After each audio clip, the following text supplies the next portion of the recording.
Might as well start the second one here now that I'm on a roll with this burgundy hoodie. So a lot of people ask me, hey, what is your diet? What's your diet consist of? Well, right now I've embarked upon the carnivore diet. So the carnivore diet is mainly you eating meat, strictly meat. And I'm not 100% carnivore yet, but I would say I'm 85% carnivore. And my daily meals consist of chicken, turkey, the occasional steak, eggs, egg white, although that's not, yeah, that's all part of carnivore. Every now and then bacon strips and shrimp every now and then. But yeah, I'm not opposed to eating most types of meat. That's typical. That fuels my progress. 1 second, my watch went off. Record outdoor walk. Yeah, see, my watch even. I forgot to turn on my watch that tracks, right? But yeah, so I think I want to really pivot here and start sprinkling in what my diet is like as a 49-year-old Gen Xer, right? And folks, if you combine walking, fasting, and a carnivore diet, essentially unprocessed food, you don't have to be on a carnivore diet. But if you have just those three things, walking,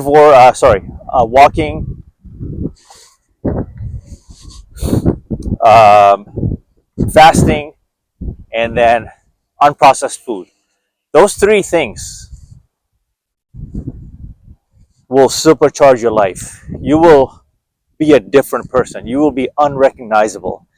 I can't tell you, as an older man walking into so many rooms and having the mic drop moment, whether it's in corporate, my coworkers, any kind of event, social setting, their jaws just drop because not bragging, but I think I reserve the rights at this point in my life to really own who I have become in the process. And there's internal work, but there's also external, right? You reap the benefits on what you look like externally. And so I get carded, I get the wow, what is your diet? What is your secret?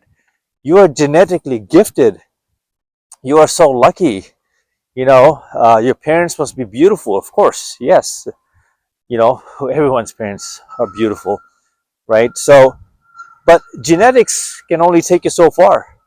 If you don't put in the hard work, the sacrifices, which actually is not that difficult, mind you, it's very simple. What's hard, stay with me. What's hard is the consistency. There we go. It's the consistency. Most of us don't want to stick with the program, and once we see a few results, quick results, because it can happen really quickly, you decide to take the day off, you decide to take the week off, you decide to take the month off, and the compounding effect works in both ways. So the very thing that got you into the best shape or mediocre shape and you're still on your journey is the very thing, the compounding effect goes both ways. You can fall off quickly, but then you can make ground fairly quickly. And your nutrition will dictate 100% of progress. Let me say that again. Your nutrition will dictate 100% of the progress in terms of how you look, how you feel, how many pounds you lose, and then eventually your body fat. I think initially dropping weight is going to be easy. But then there comes a point where you have to figure out how to stop muscle loss. Does that make sense? Like, you don't want to lose muscle. Oh man, I chose a really bad time, a bad area here. That's okay. That's part of the process, right? If you stay with me, you stay with me. You can still hear me. But yeah, you got to be mindful that the 24 hours in the day that you have, You could spend an hour walking and 30, 40, or 40 minutes weight training, those two things, right? Take up about 2 hours, right? You may have a protein snack in the middle of that workout.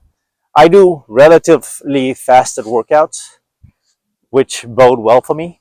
Fasted working out, for me, I've noticed just speeds up my results.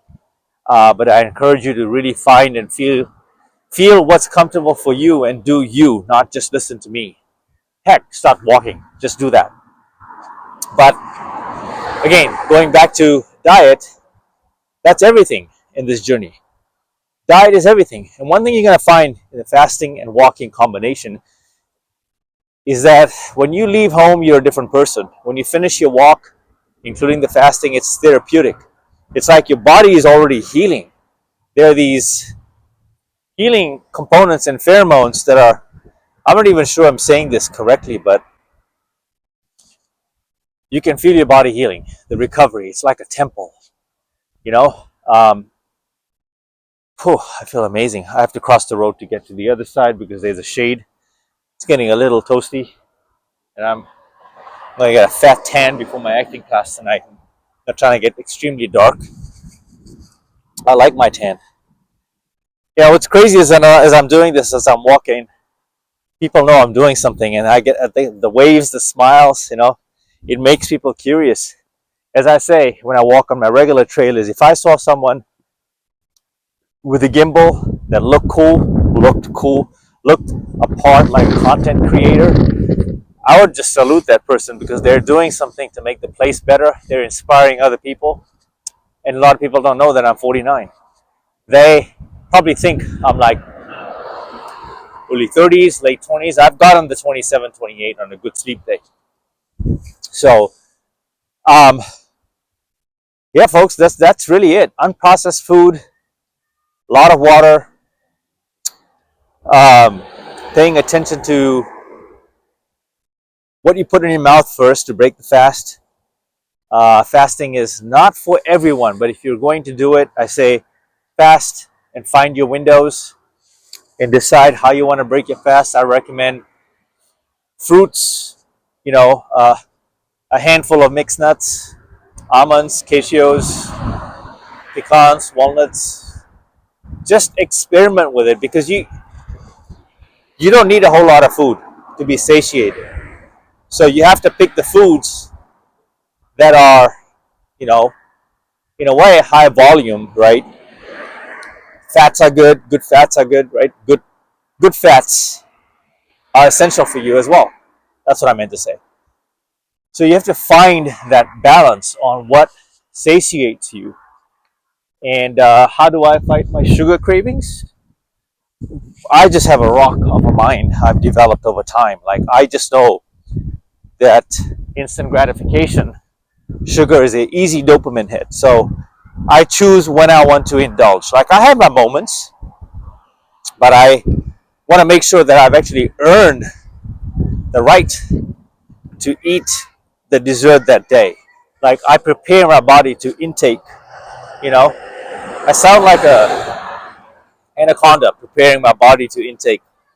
It's like a Discovery Channel. But I plan I plan like Thanksgiving is coming up, Christmas, New Year's.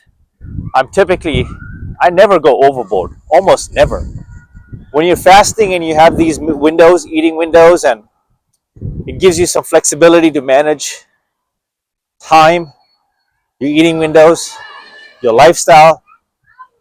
And time again, I've just come to realize, I've experimented with it, that it's not carbs necessarily, it's not fats necessarily, but if I just prioritize protein and drinking lots of water, I get the best results. All this that I'm doing, walking, this has all become second nature. The fasting, it's become second nature. It's like I'm in control of where I want my life to go. Does that make sense? Like I'm in complete power. I'm in complete control. I'm dominating what I want my life to look like as an older man, as a 49-year-old dude, right? So that's it, folks. I'm going to continue walking. Until the next one, Mamba out.